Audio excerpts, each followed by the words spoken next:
Biofluorescence is a phenomenon that we're still learning a lot about. Sunlight hits fluorescent molecules in an organism, like a fish or a coral. It excites those molecules, and they give off light of a longer or lower energy wavelength. So you hit them with a blue light, they're going to give off greens, reds, oranges, yellows. So the Zodiac's going to come in and pick Mike up, and then we can move into position. We needed to capture biofluorescent imagery of corals, fishes, anything we came across.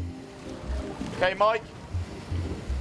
And filming biofluorescent animals is a big process.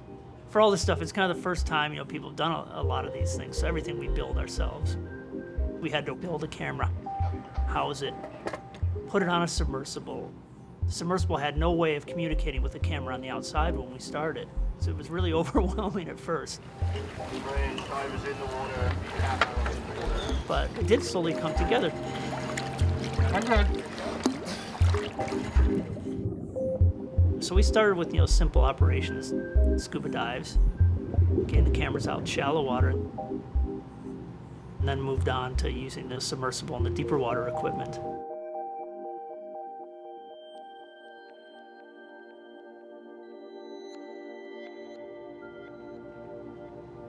In the tropical Pacific, you have very clear ocean waters.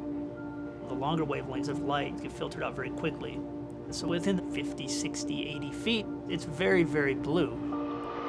Surface, nadir present depth is 180 meters. These animals evolved in this clear blue environment. So we want to mimic that with our cameras. And then over the lens, we have to put what we call a long pass filter. So we can see the longer, lower energy wavelengths that the fluorescent organisms give off. Look at that in there. Yeah.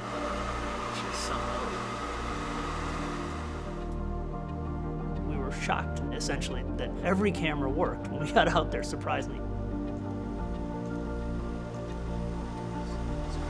Now go down on the shoulder a little.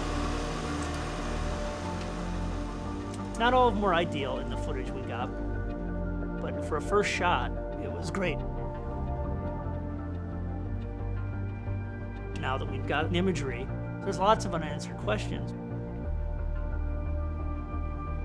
For example, we know nothing about the molecules that are producing the fluorescence, and that's kind of where we want to take this next.